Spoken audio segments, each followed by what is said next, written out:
Hi guys and welcome to current affairs funda. आज के इस वीडियो में हम लोग देखेंगे टू हेक्सागोनल सिटिंग अरेंजमेंट, मतलब इनर एंड आउटर। जैसे कि हमने सर्कल अरेंजमेंट करा है, स्क्वायर करा है, ट्राइंगल भी करा है, तो आज हम लोग इस शेप को भी देखेंगे। ठीक है। वैसे क्वेश्चन का लेवल एक बीच का लेवल है, बहुत इजी लेवल भी नहीं है और आपका जो डिफिकल्ट लेवल है वो भी नहीं है, एक बीच का लेवल है। तो इस टाइप के क्वेश्चन आपको एसबीआई मेंस में देखने को बिल्कुल मिल सकते हैं, क्योंकि एसबीआई में आपको एक न्यू पैटर्न या थोड़ा सा जो यूनिक अरेंजमेंट होता है, सिटिंग अरेंजमेंट, वो आपका देखने को मिलता है। लास्ट 2 ईयर के मैंने मेंस दिए हैं और आई होप इस बार भी मैं देकर आप लोगों को बिल्कुल बताऊंगी कि किस तरीके से आपका पेपर आता है, क्या क्या जो अरेंजमेंट होते हैं, सिटिंग अरेंजमेंट या फिर किस टाइप के पजल्स जो होते हैं वो आपसे पूछे जाते हैं। ठीक है। तो आप लोग जो थोड़े से यूनिक क्वेश्चंस है ना रीजनिंग में, उनकी प्रैक्टिस करिए फॉर एसबीआई, क्योंकि एसबीआई में आपका थोड़ा सा हट कर पैटर्न पूछा जाता है। ठीक है। आज के जो क्वेश्चन है ये मैंने स्मार्ट कीड़ा की साइट से लिए हैं, तो ऐसे ही सिमिलर टाइप के क्वेश्चंस की प्रैक्टिस के लिए आप लोग इनकी साइट को विजिट कर सकते हैं। साथ ही इनकी जो टेस्ट सीरीज है उसको भी फॉलो कर सकते हैं, जिसके प्लेटफॉर्म का नेम है टेस्ट जोन। और अभी इनके मॉक ड्रिल के नाम से आपके कुछ मॉक जो है वो फ्री चल रहे हैं, तो उनका भी मैं आपको स्क्रीनशॉट दिखा दूंगी अभी। तो वहां से आप लोग जो फ्री मॉक है उन्हें भी अटेम्प्ट कर सकते हैं। ओके। जैसे कि यहाँ पर आप देखोगे, ये जो आपके फ्री मॉक है, मतलब ये जो आपका पूरा आपको स्क्रीन दिखाई दे रही है, यहाँ पर paid mock, free mock, buy plan, career, ये सब लिखा हुआ आ रहा है। तो यहीं पर आपको फ्री मॉक पे क्लिक करना है। जैसे ही आप फ्री मॉक पे क्लिक करेंगे तो सेकंड आपको इस टाइप की स्क्रीन दिखाई देगी। तो इसमें क्या है, आपके सीए के मॉक ड्रिल हैं, एप्टीट्यूड के हैं, रीजनिंग है, इंग्लिश है, मतलब चारों सेक्शन जो आपके मेन से पूछे जाते हैं उन चारों के इन्होंने यहाँ पर टॉपिक वाइज दे रखे हैं। ठीक है। ये धीरे धीरे बढ़ते जाएंगे और इनको आप लोग लगातार अटेम्प्ट करते चलिए, एनालाइज करते रहिए। ठीक है। और अगर आपको रीजनिंग के सेक्शन में कोई प्रॉब्लम आती है या कोई क्वेश्चन आपसे नहीं बनता है तो आप मुझसे भी पूछ सकते हो, है ना। बाकी सीए के लिए आप लोग देखो अप्रैल और मई का रिवाइज कर लो, उसके बाद आप लोग सीए के जो मॉक है अप्रैल और मई के, वो यहाँ पर अटेम्प्ट कर लो। ठीक है। तो काफी अच्छी चीज है, सीए में ऐसे पूरे पूरे मंथ के क्विज मिलना काफी डिफिकल्ट रहता है। वीकली और डेली आपको सब जगह मिलेंगे, लेकिन मंथली जो होते हैं वो ज्यादातर पेड ही होते हैं, है ना। तो अभी आपको ये फ्री में प्रोवाइड कराया जा रहा है इस लॉकडाउन में, तो इसका थोड़ा सा फायदा उठाओ। तो ये क्वेश्चन आपको हिंदी में रखा गया है, तो हिंदी वाले जितने पर्सन है इस क्वेश्चन को एक बार अटेम्प्ट कर लें। चलिए फिर यहाँ से क्वेश्चन को करना स्टार्ट करते हैं। बहुत लंबी वीडियो नहीं होगी, मुश्किल से ये 8-10 मिनट की वीडियो होगी, क्योंकि क्वेश्चन भी यहाँ पर छोटा सा ही है ना। देखो, जब भी आपका कोई डिफरेंट टेबल का क्वेश्चन आता है तो उसमें आप लोग स्टेटमेंट बहुत ध्यान से पढ़िएगा, इंस्ट्रक्शंस बहुत ध्यान से पढ़िएगा कि वो अरेंजमेंट किस तरीके से कर रहे हैं। ठीक है।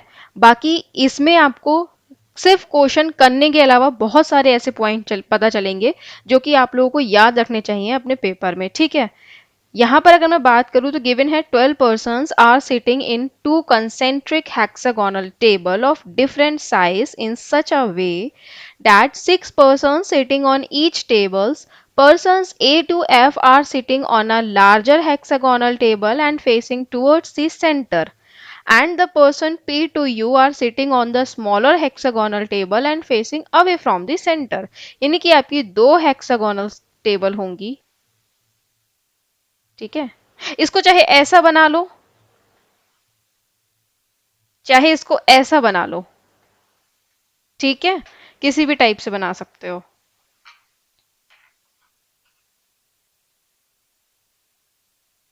Sorry sorry sorry sorry sorry, ऐसे नहीं,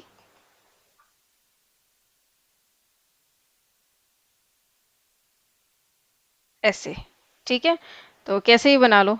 ठीक, इसको चाहे इसको ऊपर रख लो चाहे इसको ऊपर रख लो, कोई फर्क नहीं पड़ता, है ना। तो यहाँ पे ये कह रहे हैं कि ऐसे दो हेक्सागोनल होंगे। ठीक है। और उनको क्या करना है, आपको इस तरीके से दो बनाने हैं, एक बाहर बड़ा और एक अंदर छोटा। ठीक। जो भी आपका अंदर वाला है ये कैसे फेस करेगा, यहाँ पर ये कह रहे हैं कि ये facing away from the centre, ये सेंटर से बाहर की ओर फेस करेगा। और ये वाले जो पर्सन है बाहर वाले, ये कैसा फेस करेंगे, ये सेंटर की ओर फेस करेंगे। तो आपका जो अंदर वाली टेबल है वो बाहर वाले टेबल वाले पर्सन को क्या करेगी, फेस करेगी। दूसरी बात, जितने पर्सन बाहर में बाहर बैठे हैं वो कौन है, ए टू एफ, यानी कि A B C D E F, ये 6 पर्सन बैठेंगे। दूसरा जो अंदर पर्सन बैठेंगे वो कौन बैठेंगे, P Q R S T and Q, ये 6 पर्सन अंदर बैठेंगे, है ना।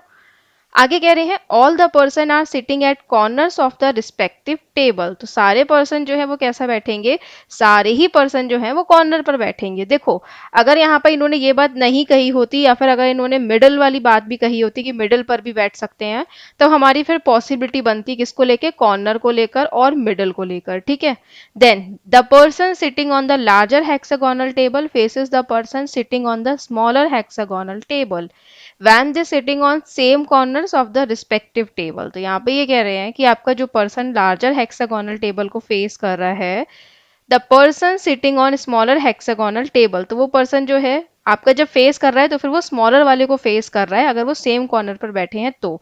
देखो एक चीज होती है यहाँ पर, मैं कुछ इस तरीके से यहाँ पर समझाती हूँ कि इस लाइन का मतलब क्या है, क्योंकि ये लाइन काफी इंटरेस्टिंग है और इसमें बहुत लोग फंसते हैं।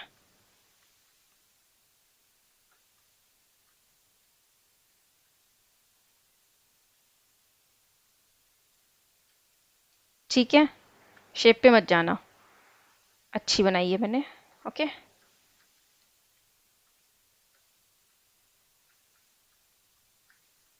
राइट, ये पर्सन इसे फेस कर रहा है, इसे फेस कर रहा है, इसे फेस कर रहा है, इसे फेस कर रहा है, इसे और ये इसे। ठीक, शिट।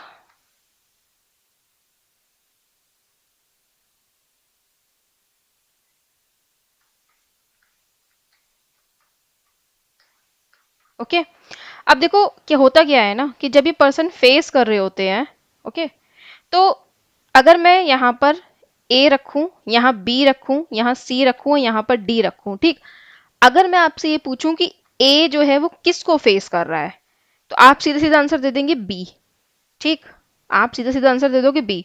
लेकिन एक आंसर और भी निकलता है कि ए जो है वो किसको फेस कर रहा है, वो डी को भी फेस कर रहा है, वो सी को भी फेस कर रहा है। और अगर कौन दो पर्सन है जो एक दूसरे को फेस कर रहे हैं, तो आप देखोगे ए और बी भी एक दूसरे को फेस कर रहे हैं, ए और डी भी एक दूसरे को फेस कर रहे हैं। ठीक है, तो यहाँ पर जो पीछे स्टेटमेंट दिया गया है कि अगर कोई दो पर्सन जो है वो एक दूसरे को फेस कर रहे हैं, इसका मतलब वो डिफरेंट टेबल पे बैठे हैं, अलग अलग टेबल पर हैं। तो यहाँ पर जो ए और डी वाली कंडीशन है वो कट हो जाएगी, फेसेस मतलब खाली ए और बी रहेगा। ठीक, तो ये क्वेश्चन को और इजी बना दिया गया है। ठीक, लेकिन जो पॉसिबिलिटी होती है वो मैंने आपको बता दी कि अगर बात करते हैं ए कितने लोगों को फेस कर रहा है, तो ए जो है वो 3 लोगों को फेस कर रहा है, वो बी को कर रहा है, सी को कर रहा है, डी को कर रहा है। ए को कौन फेस कर रहा है, तो ए को यहाँ पर खाली बी फेस कर रहा है और डी फेस कर रहा है। ठीक है, तो इस चीज का आप ध्यान रखेंगे, सी फेस नहीं कर रहा है, ये खाली डी को फेस कर रहा है ना। तो ये आप थोड़ा सा ध्यान रखें। अच्छा, कुछ कंडीशन दी गई है यहाँ पे, इफ वन और two person sitting between any two person then they are sitting in the same hexagonal table.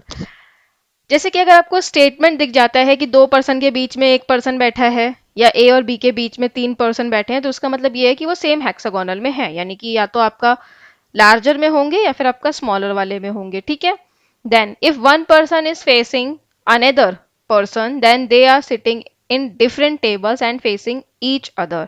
यहाँ पर अगेन उन्होंने यही कहा है कि one person facing another person, कि अगर एक पर्सन जो है दूसरे पर्सन को फेस कर रहा है तो वो डिफरेंट टेबल में होंगे और एक दूसरे को फेस करेंगे। ठीक, ये ऊपर वाली बात जो मैंने आपको समझाई है वही है।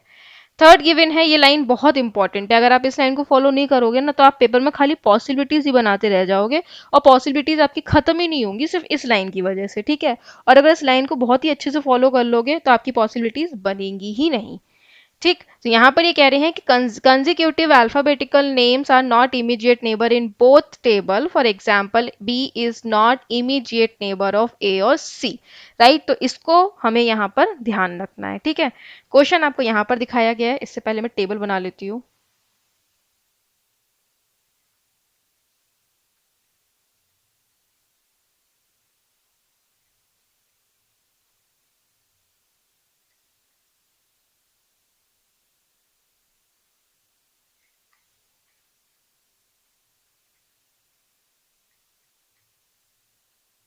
ठीक है, ये अंदर फेस करेंगे।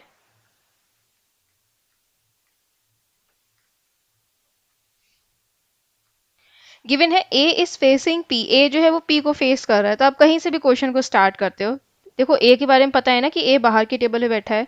अगर आपको पता नहीं होता कि ए जो है वो बाहर बैठा है या नहीं बैठा है कंफर्म, तो आप दो पॉसिबिलिटी बनाते, एक बार में ए को बाहर बैठाते, दूसरी बार में ए को अंदर बैठाते। ठीक है, तो ए हो गया और पी को फेस कर रहा है। देन पी के बारे में कह रहे हैं, P who is sitting second to the right of R, तो पी जो है वो सेकेंड टू द राइट है किसके, आर के। ठीक है, then S is facing the person who is sitting on the immediate right of E. तो S जो है वो एक ऐसे पर्सन को फेस कर रहा है, ठीक, जो कि इमीडिएट राइट बैठा है ई के, ठीक। Then F is facing the person who is sitting second to the right of T. तो एफ जो है वो एक ऐसे पर्सन को फेस कर रहा है जो कि सेकेंड है to the right of T. Okay. Then B is not facing R, B जो है वो आर के अपोजिट नहीं आएगा, है ना। तो यहां पर देखते हैं इस वाली कंडीशन में, तो देखो सीधी सी बात है, जो कंजिक्यूटिव अल्फाबेट वाला जो आपकी कंडीशन है उसको लगाओ। पी के बाद क्या आता है, क्यू। तो क्यू जो है वो पी का इमीडिएट नेबर नहीं होगा, क्यू जो है वो आर का इमीडिएट नेबर नहीं होगा, तो क्यू के लिए खाली एक जगह बची है ये वाली, ठीक है। अब पी क्यू आर, आर हो गया, आर के बाद आता है एस, एस जो है वो आर का नेबर नहीं होगा, तो जब एस जो है वो आर का नेबर नहीं होगा तो एस आ जाएगा यहाँ पर, ठीक है।